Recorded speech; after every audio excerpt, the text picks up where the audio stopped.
Buenos dias. This is DJ Morena Libre. Good morning, everybody. This is DJ JC. And this is La Hora Feminista, the Feminist Hour. Thank you so much, everybody, for joining us this morning, November 3rd, Friday, November 3rd. And that's it. October done. November's already here. December's in our sights. Yes.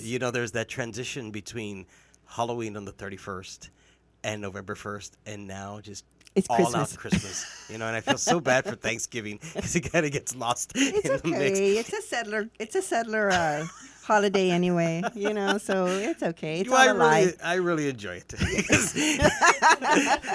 a time off. No gifts, time off, eat whatever you want. So yeah, it's all right. As we were walking to the studio, it felt really warm out here in Brownsville. And Again, it is right? Yes, and we're already in November. It is 76 degrees, feels like 81, but wow, it feels a lot hotter than that. I know. I wish it was a little bit cooler. Yes, But it's not. But it isn't. But it's not. That's So a reality. we want to thank again everybody for joining us this morning, for spending time with us, and we have two wonderful guests that we are really excited to have. We were talking a little bit before the break, laughing, and we were laughing before the show even started. So it's always the sign of a great guest. So thank you so much for being here. Yeah. So we want to introduce you. So Corina Ramona Caballero Hernandez, beautiful name. Marlene Yvette Salazar, beautiful. Okay, so Corina, you're a freshman, and Marlene, you're a sophomore. So can you please tell us a little bit about yourselves? Okay, so I'm a student here, first generation.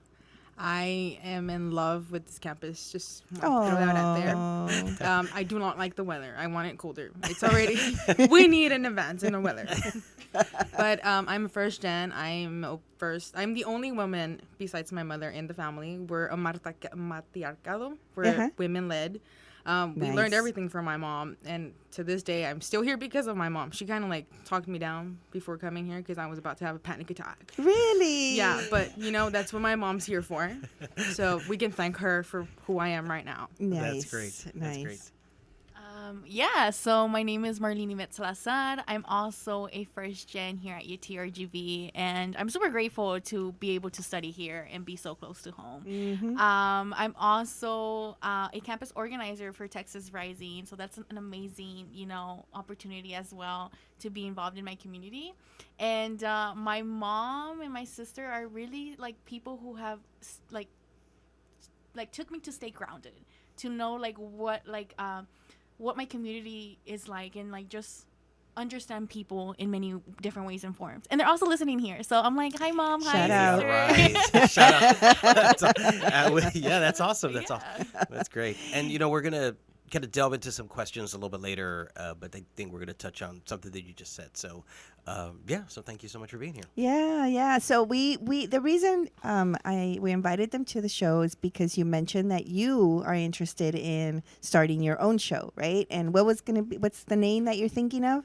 So right now we're trying to see something involving first gen, first gen, but Gen Zers. Gen so Z. just have that Gen Zers brain mindset, because Yeah. it's an interesting culture that we have as Gen Zers. We lived through COVID. We are first gen here as well. I think there's a lot of interesting topics to talk about involving our generation. Yeah. Yes. And I mean, go ahead.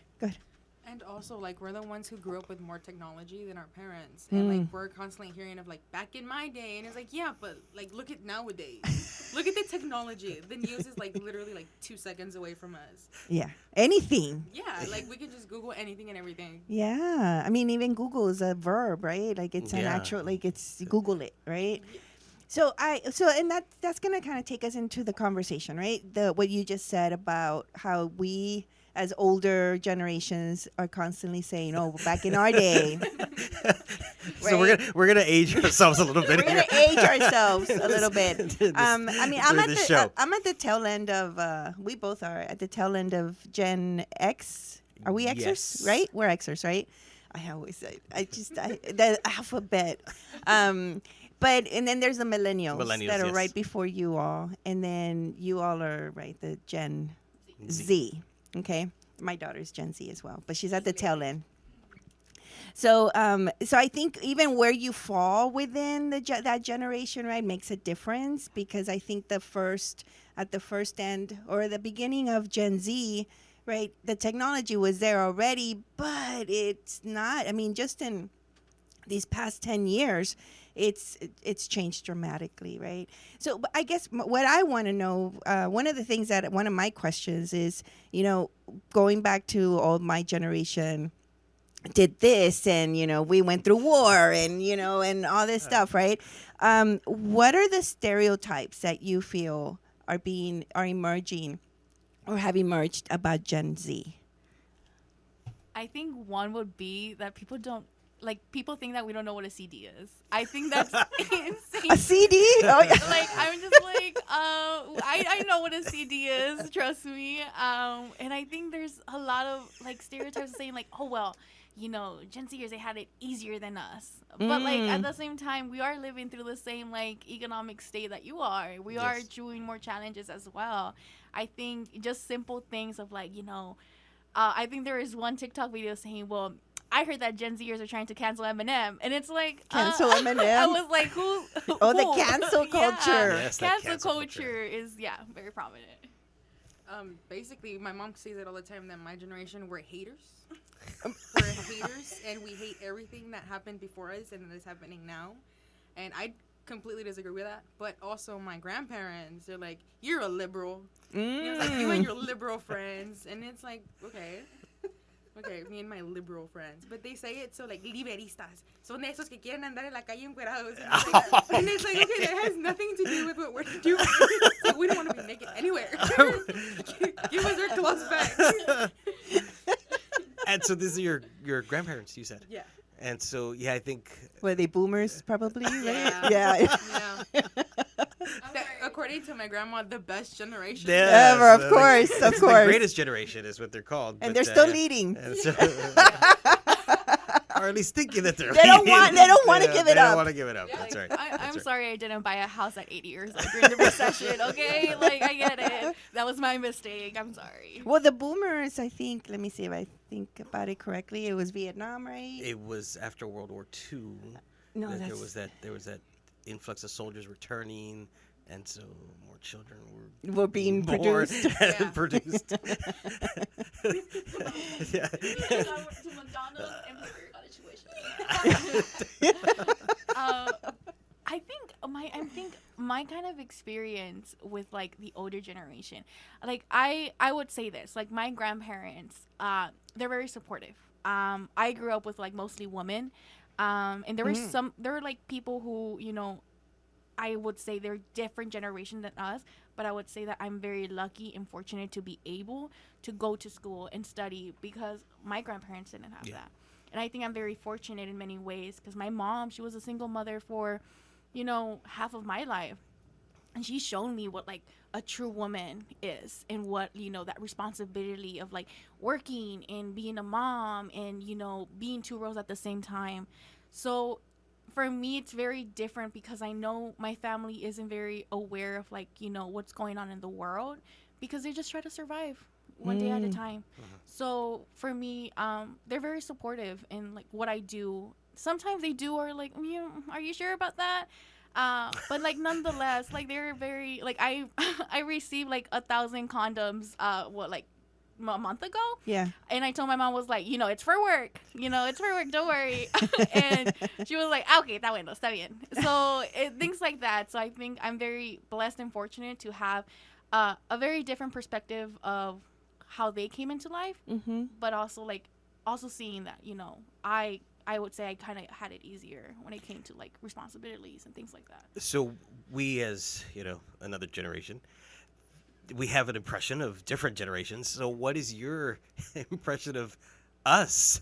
I mean, as Gen Xers, not so much millennials, but us that are a little older. What do you all think of us? Okay, so basically my mom's like you guys, right? She's towards the end. Yeah. Yeah, but she's very like open about everything. She actually like found out that you can get free condoms delivered to your house, and I show up one day to my house. I didn't know that. Yeah, it's a website. It's called Texas Condoms, I think. Really? Yeah, Advocates for the Youth also does it. I got home, there's a package there. I get a package, I'm going to open it right away. I don't care whose it is. If my name's on it, I'm opening it. Yeah. I open it and condoms just fly everywhere. Uh-huh. And I'm like, Mom, I think this got delivered to the wrong house. And he's like, oh, no, I got him for you. Nice. So, my mom's the kind of person who's like, she'll answer everything straight up. She, of course, takes, like, age into consideration because she's not going to tell, like, a 3-year-old, like, of where course. babies come from. Yeah. But, like, with me, like, she sat me down and, like, completely just, like, here's the rundown of what should happen. Here's what's wrong. Here's what's right. And everything. And my grandma, complete opposite. She doesn't even, like the words, like, body parts. She calls it, like, the flower,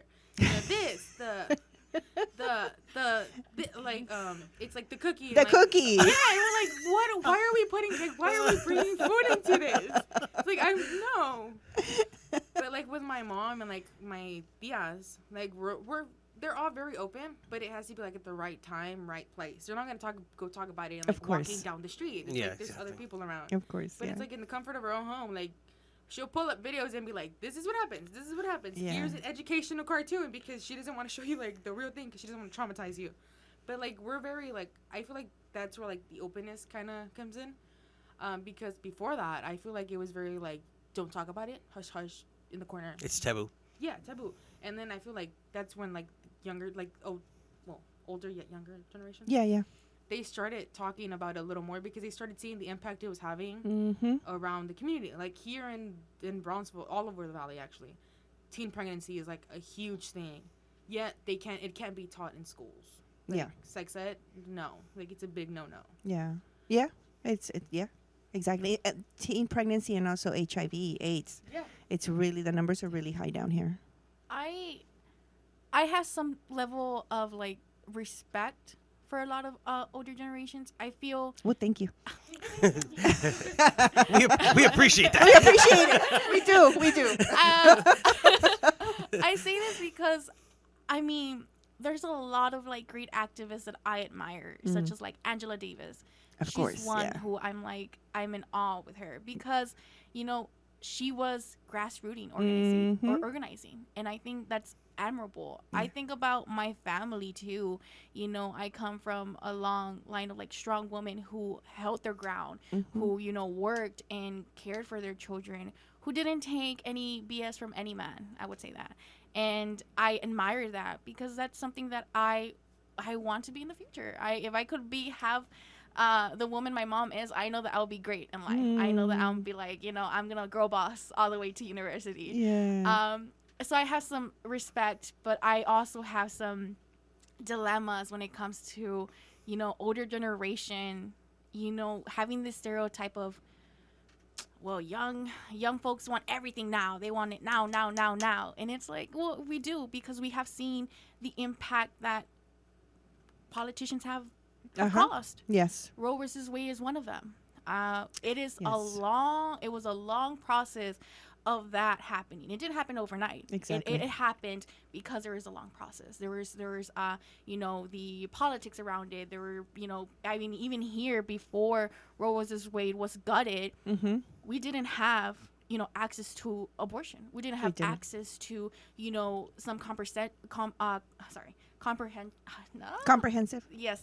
And it was, for us, we didn't feel it as much because we didn't have it in the first place. So nice point. That's a really great point. Yeah. So there's a level of like, I admire the fight that a lot of these young, like old generations have had.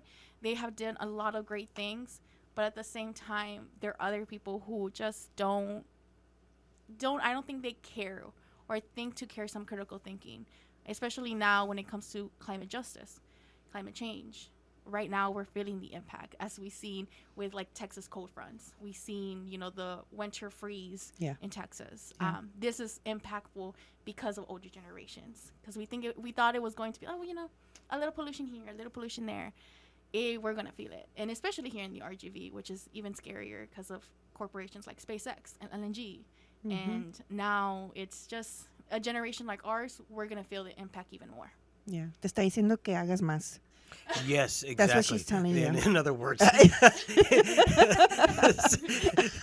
was already. You're not doing I was already enough. going to leave the studio, and see where I could go and sign up to volunteer.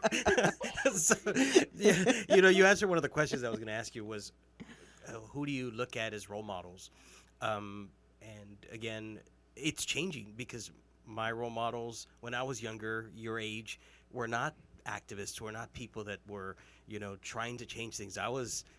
Michael Jordan and Yeah, you were into so, sports. Yeah, sports. Of course. Those were my role models. Those were your distractions. Exactly. Distractions. And so that's who I was looking up to. So with that, who are some of the people in the public right now that are, role models or influential to you? You mentioned Angela Davis, Yes. right? So Yeah. tell us, just so we know, and our listeners know who Angela Davis is, right? She was part of the Black Panther movement. And then from there on, she just became a voice for Yeah.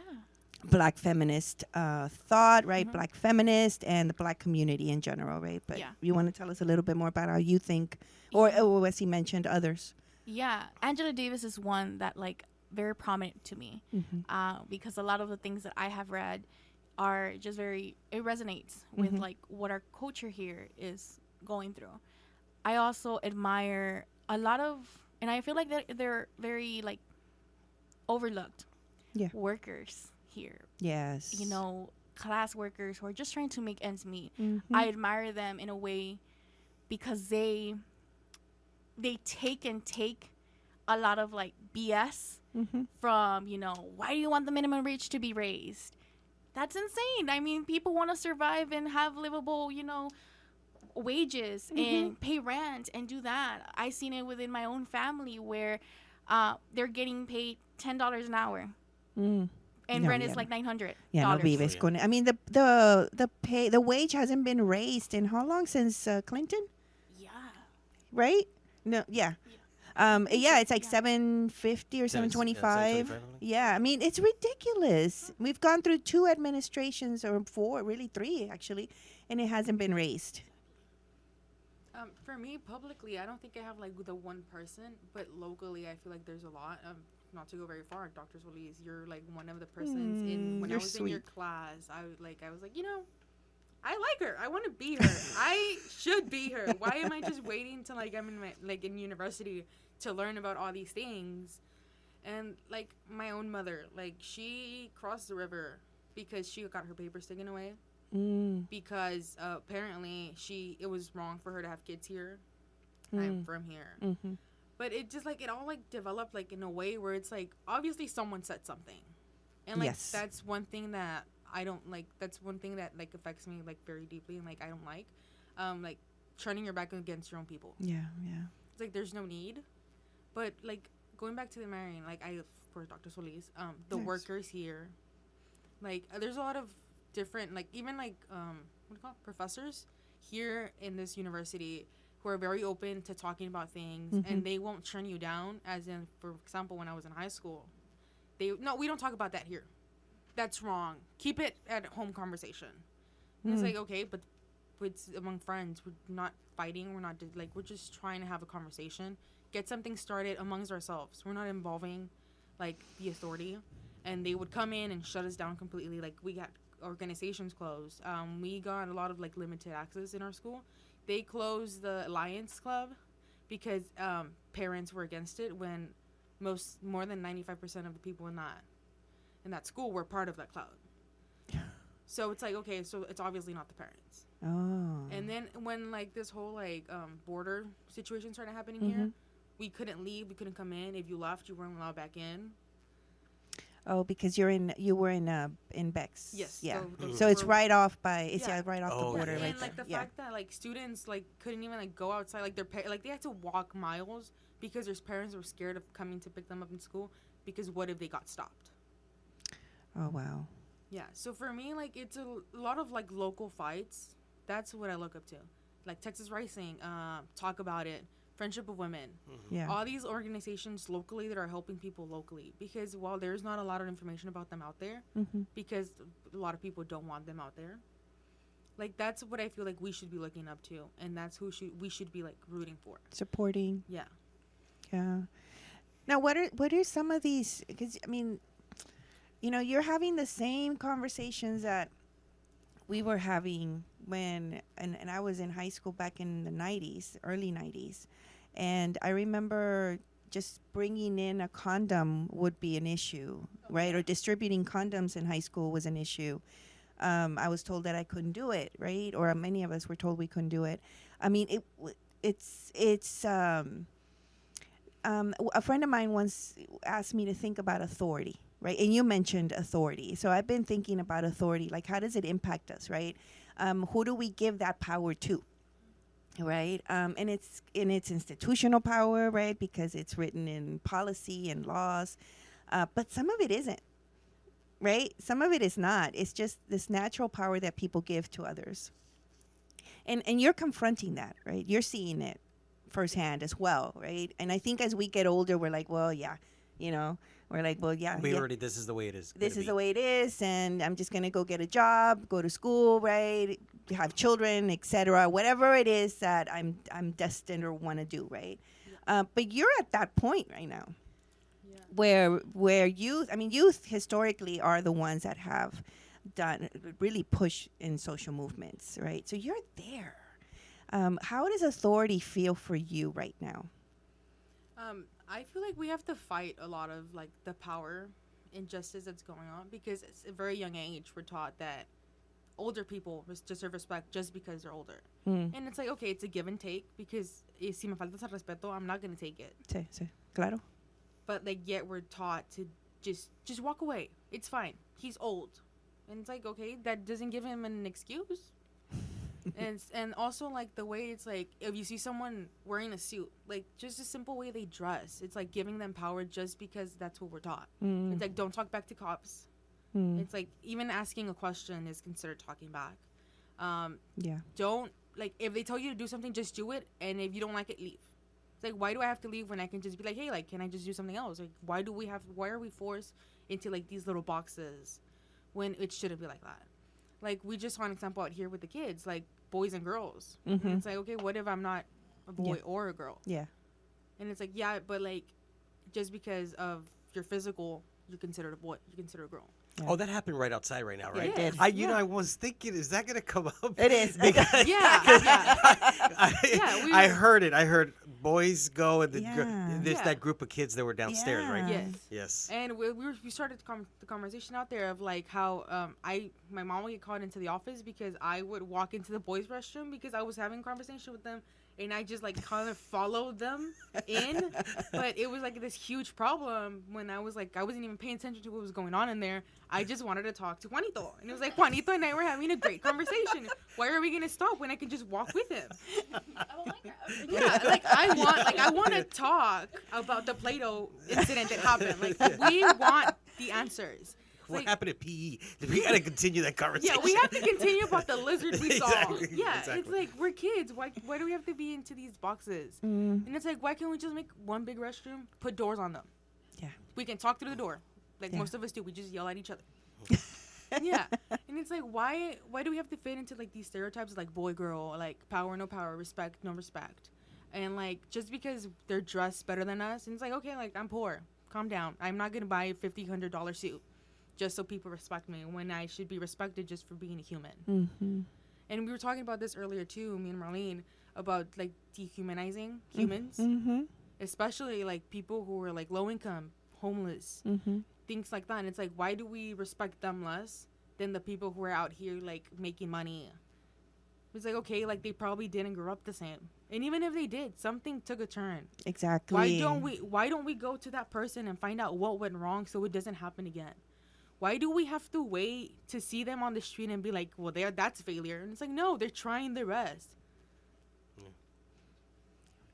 I think you bring up an interesting point about how you were once where we were. Yeah. Thinking about this, thinking about institution, capitalism, the racial inequality here, income inequality. And I had this conversation with my uncle yesterday. We were like bickering about like, your generation just wants it now. And, he brought up a point of like, Trump and Biden that election. Mm-hmm. If you don't vote, you need to vote for the lesser of two evils. Why? Why do I have to choose between the lesser of two evils? Why do I have to accept that? I don't want to. I voted for him the first time when I turned 18. But you guys continue that. You guys continued the acceptance of, having to compromise. And I understand that. I really do. Politics is such a hefty thing where you have to compromise and, bipartisan work and all that. Yeah. But politics now is very different. It is changing. And politics on the ground is changing. Exactly. It is. And I think right now where a lot of us just compromise and just be, I'll vote for this guy because I think he supports gay rights. And the other one doesn't. So I'm gonna go with the other guy. Mm-hmm. That's something that we have kind of normalized in a way of like, well, at least they're trying their best. And they are. And I do agree that a lot of politicians try their best to just communicate with their communities, but we cannot accept the bare minimum when people are suffering firsthand. That is something that I have been passionately about. I've been in politics I learned what a Democrat and Republican was in 5th grade. Mm. And from there I involved, why is my mom working 3 jobs? Why are we, living paycheck to paycheck? Things like that. I'm pretty sure a lot of, young children are experiencing that right now during COVID, during things like that. Authority when it comes to I wouldn't blame older generation for what's going on. I will blame people in power.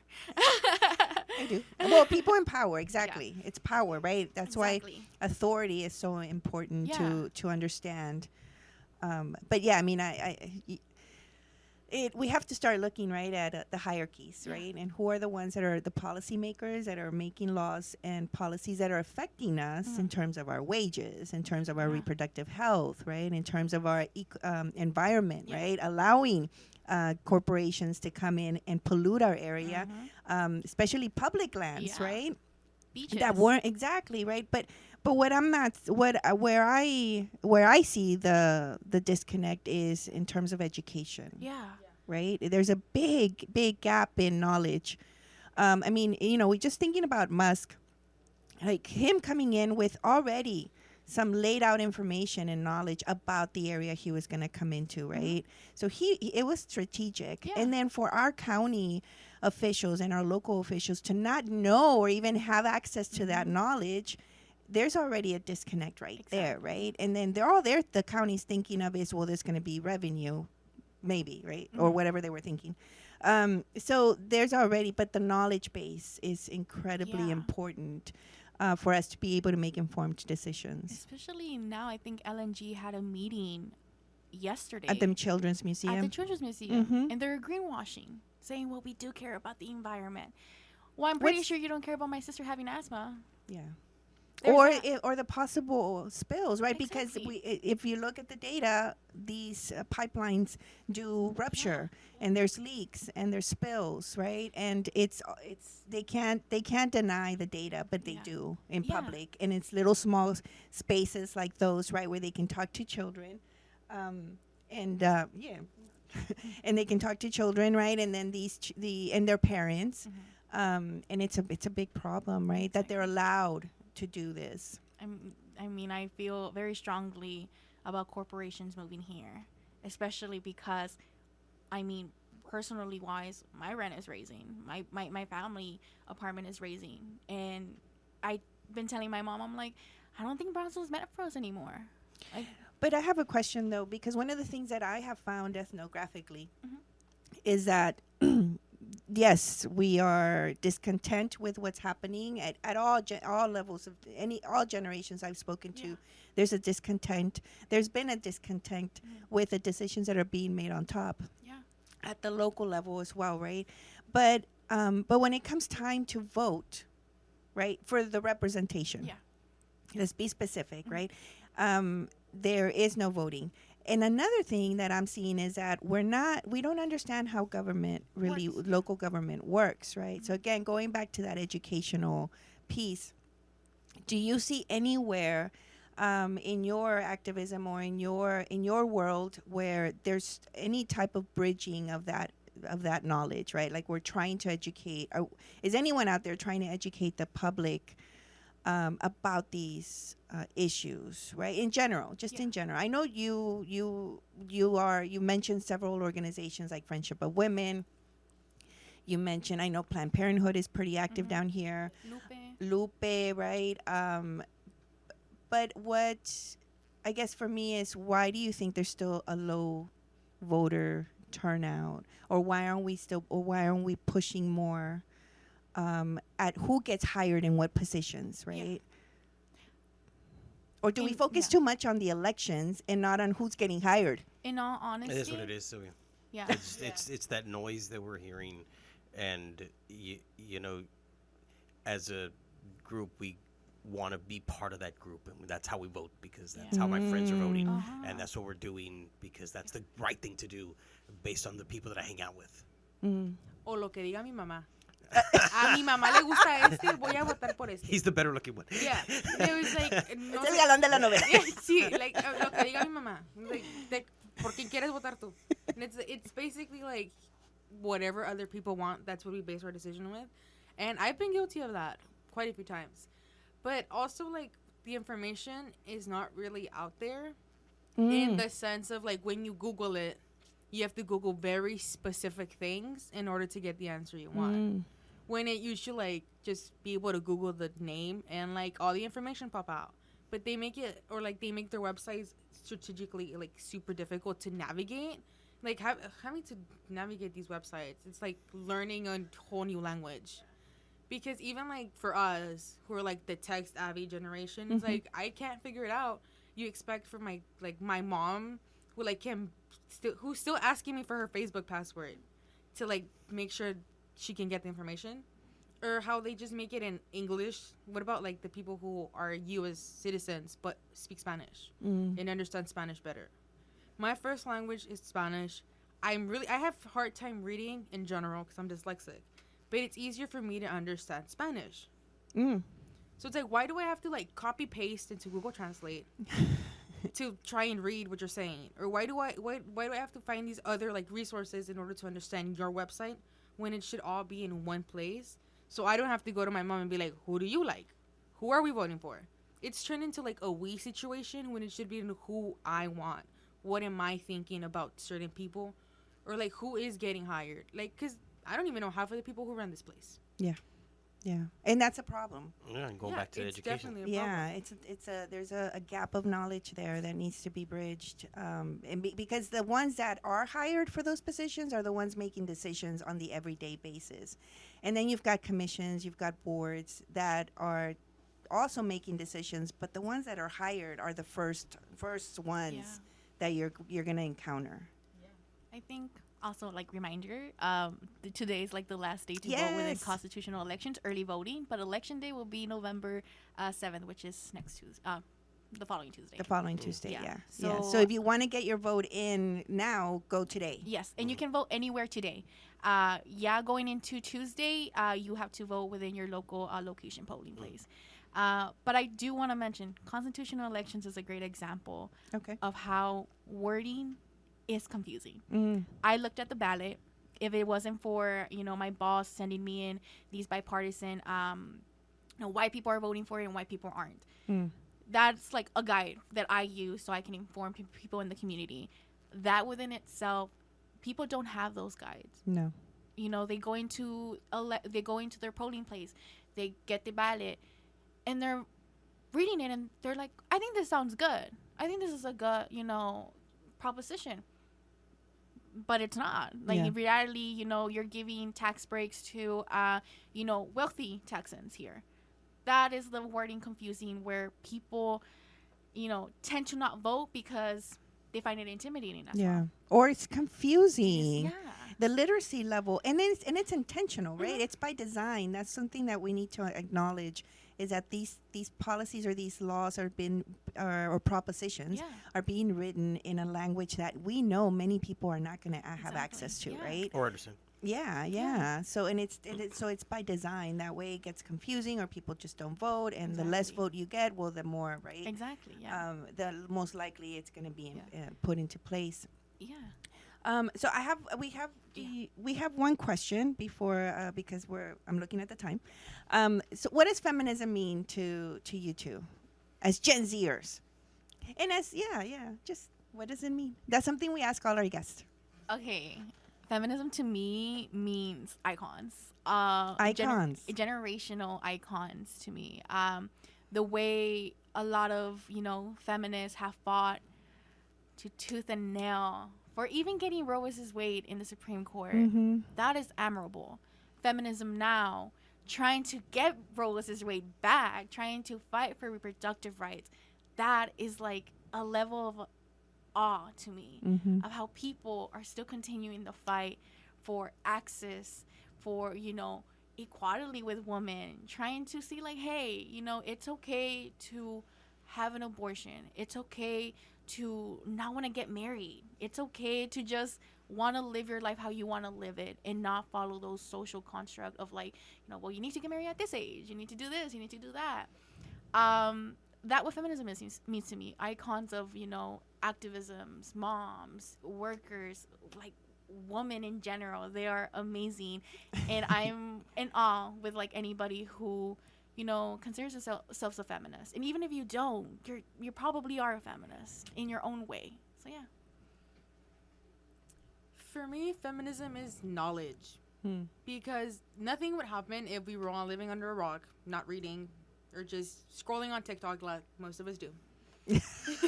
What's TikTok? Okay, no. Yo no lo tengo en mi teléfono. I'm going to Yes. admit. No. My mom hates TikTok. That's another point. Okay. But it's knowledge. Like, even the fact that, like, we can take a class here and just learn about, like, the bare minimum, that opens, that's like planting a seed. Like, whether you choose to water it or not, at least you have the information.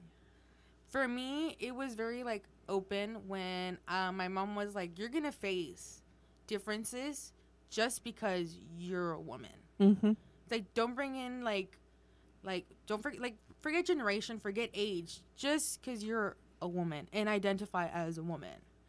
And it's like, you're gonna have all these different battles just because there's gonna be a guy who's probably gonna apply for the same position and get it. And it's like, but why? Well, because he's a man. And it happened so many times where we had to pull up, like, you turn in, like, an interview. And it's like, you heard the guy's interview, but he got the job because he's capable of doing more than you just because of the standards. So for me, it's knowledge. Because if I want to do something, I have to know that I'm going to have to take these extra hoops, jump through these extra things, pull out extra dirt, just because I am a woman. And not like, for example, my mom, she had to fight really hard for knowledge. Because she grew up in Matamoros, where, like, no one wanted to talk about anything. We complain about things being taboo here, but when you're from Matamoros, living in Matamoros, you can't even ask the wrong question because you know you're going to get slapped. Go to your house, and that's it. Never talk about the topic.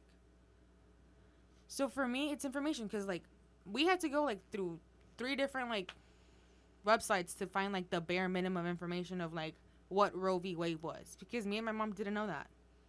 Because we're not into that world because we're taught abortion is wrong.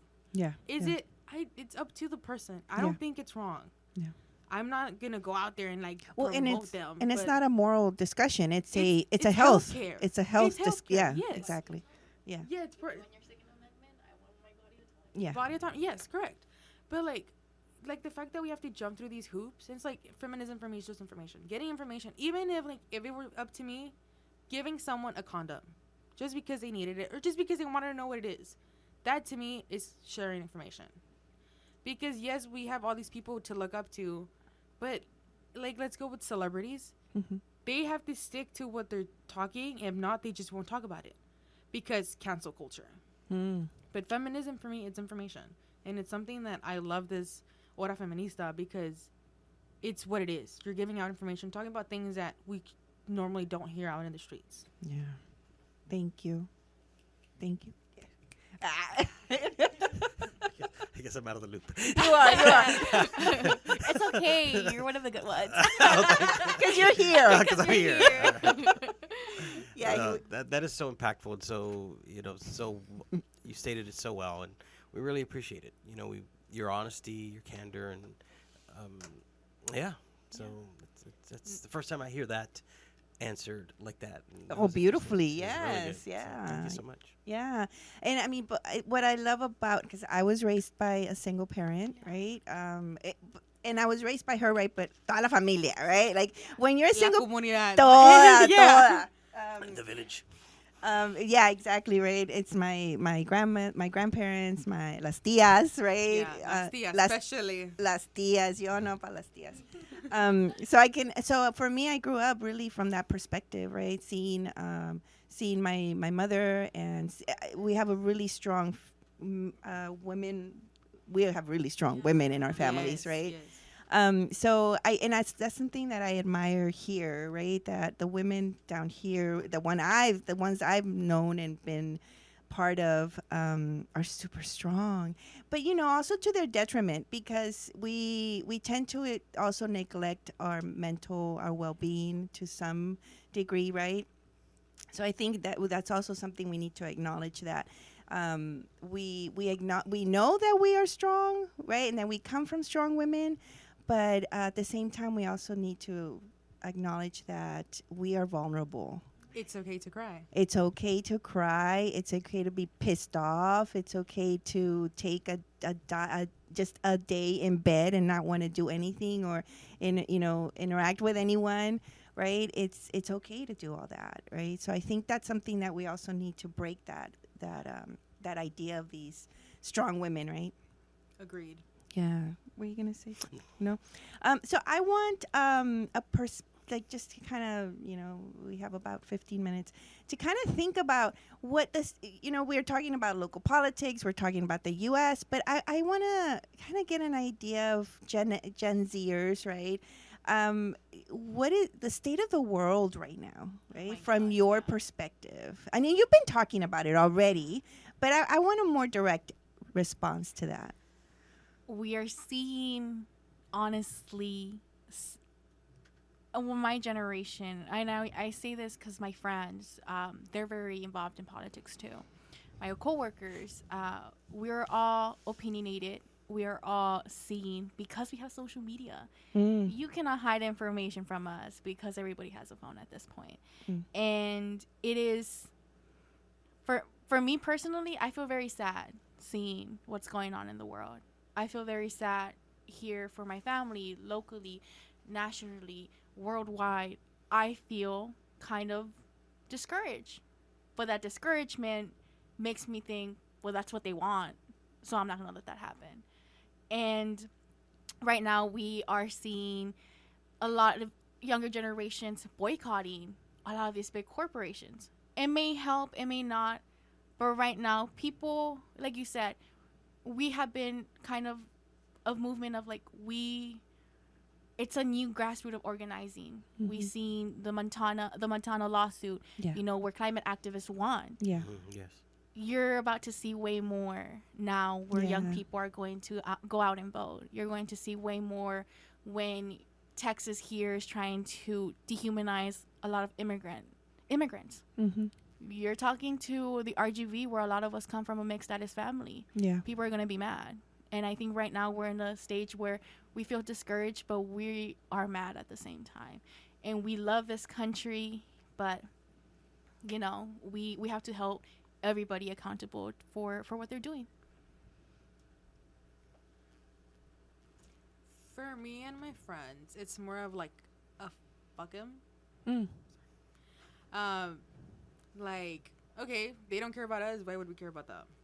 So now we're gonna do our own thing and help our people and help with the things that we believe in. Because if they don't care about us, why would we care about them? So we might go to completely different extremes just to get our point across.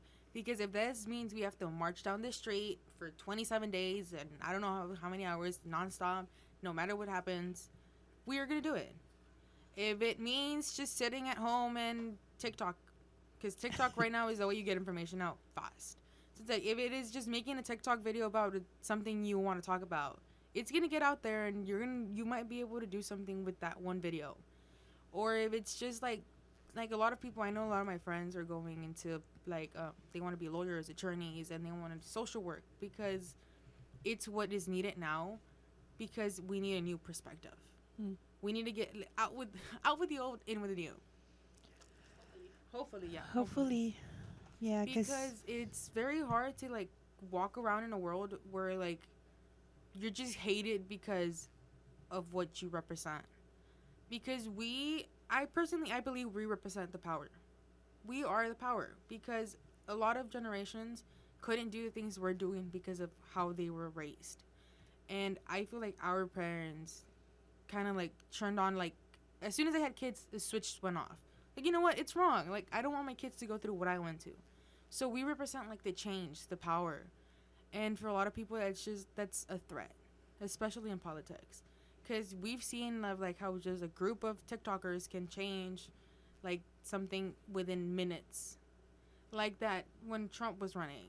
How like a lot of people just went and like separated the chairs so no one could go to his like, what was it? It was like a meeting he was having, or like a presentation or whatnot, a rally to stop the vote.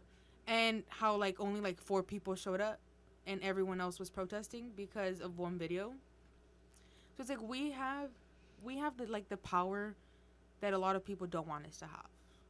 And like this, like even here, like sorry to say this, but one of my tias, she hates the fact that my generation can make change happen.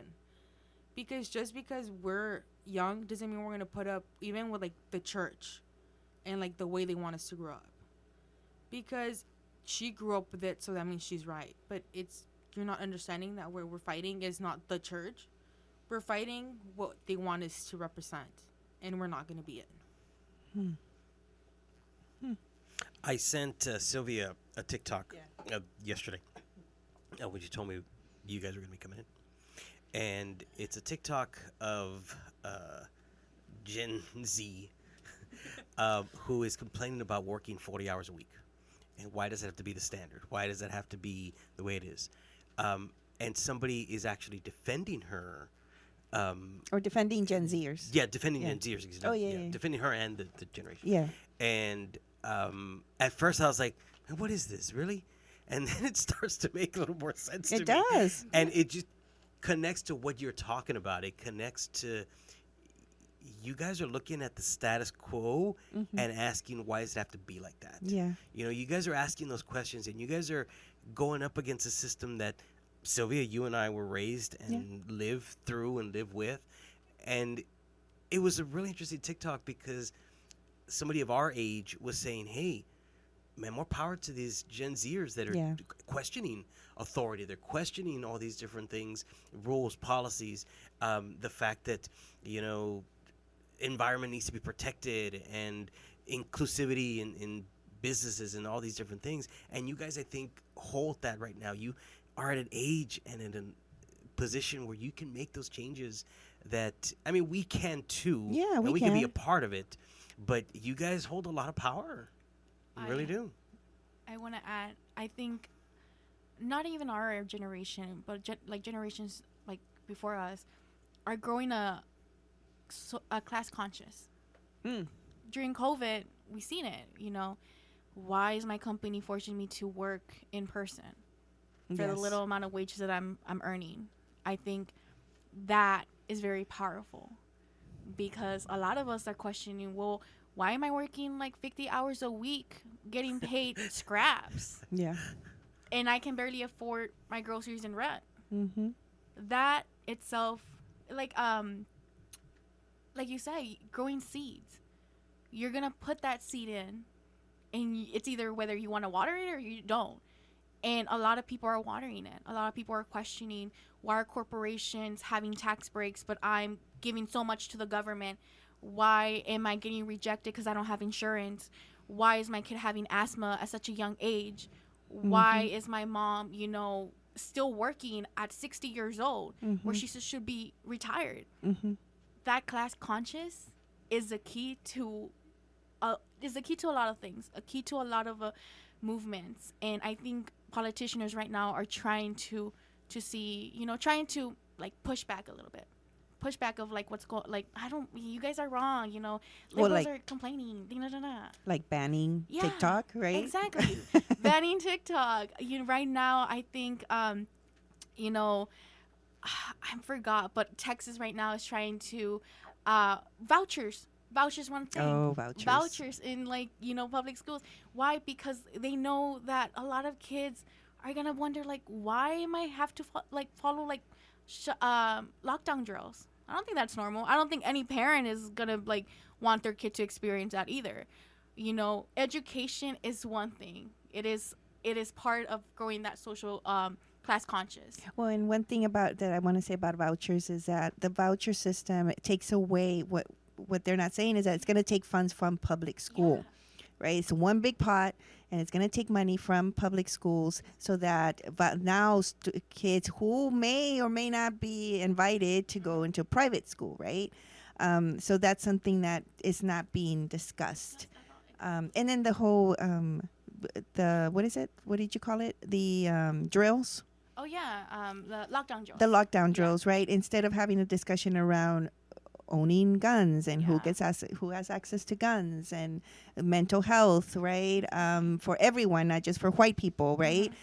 So those are the conversations that are not being discussed when these things are being proposed. And I just want to say, every job is a skills job.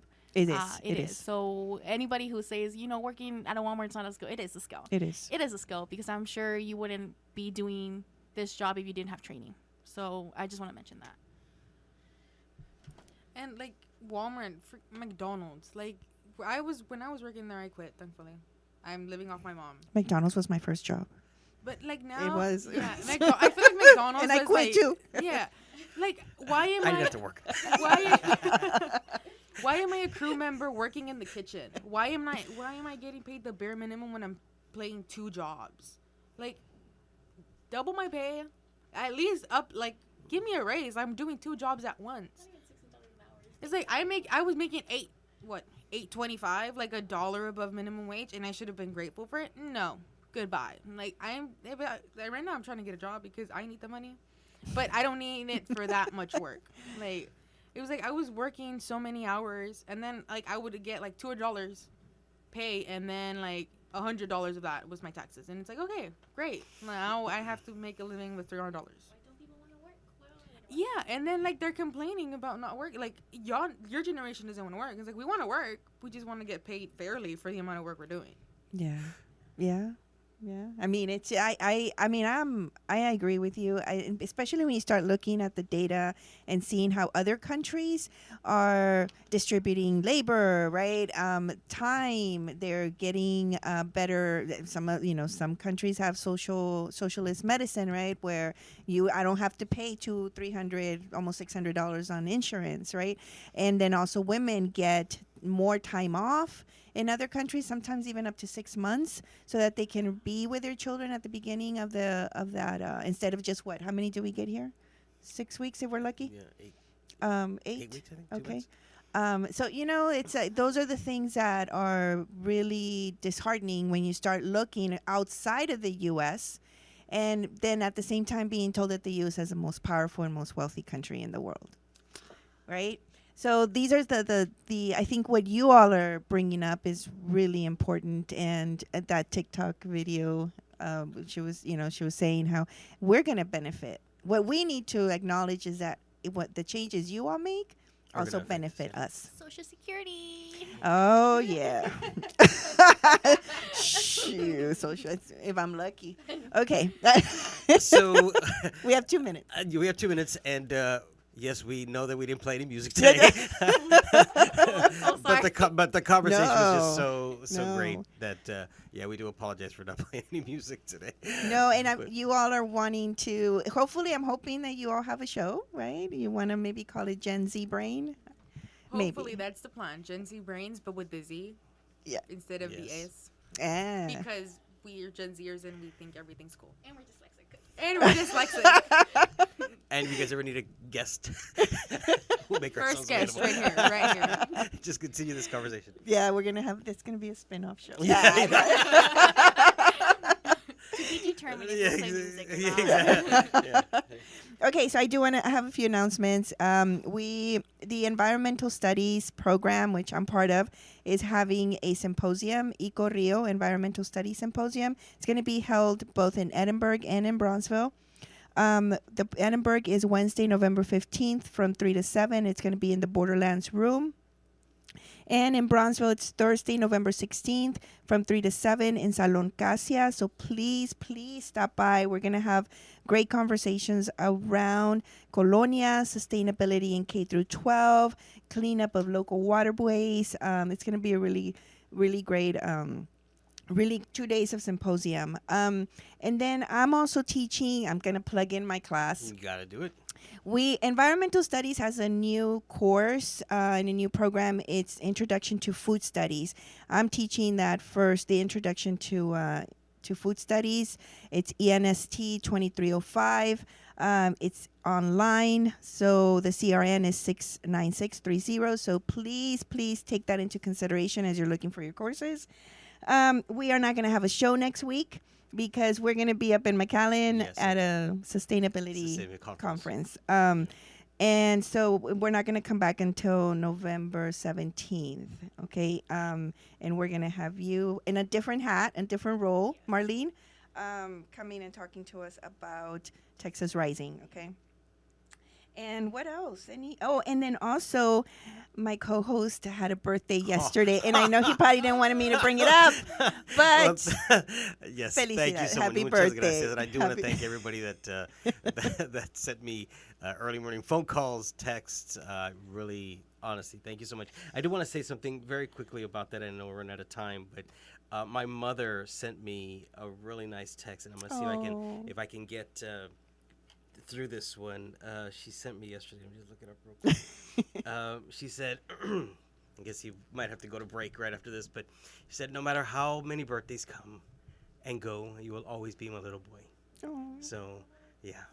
So, yeah, it was really tough to see that, but excited and happy. And again, thank you so much to everybody that said happy birthday and birthday wishes. Yeah. Muchas gracias. There's another, I'm going to post it on social media. There's another class I wanted to point to. It's a CESL class, but I'll put that in social media. So please remember we are on Instagram at Radio Feminista. And then you can always also go to Vaquero Radio, where you will find us. You will find the DJs there as well. And really, thank you both for coming. It was a wonderful experience. I really hope you all start a show, and I get to hear the Gen Z brain. Yeah. I'm in trouble with it too. Don't worry. Okay. And we made up the name, so.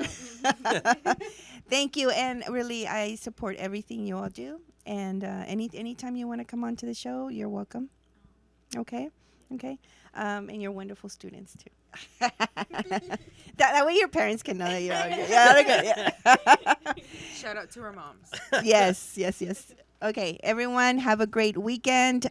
Still, the Dia de los Muertos still continues. Yes. And, have fun and enjoy the careful. weekend. Be Be safe. careful and be safe. And we'll see you in 2 weeks.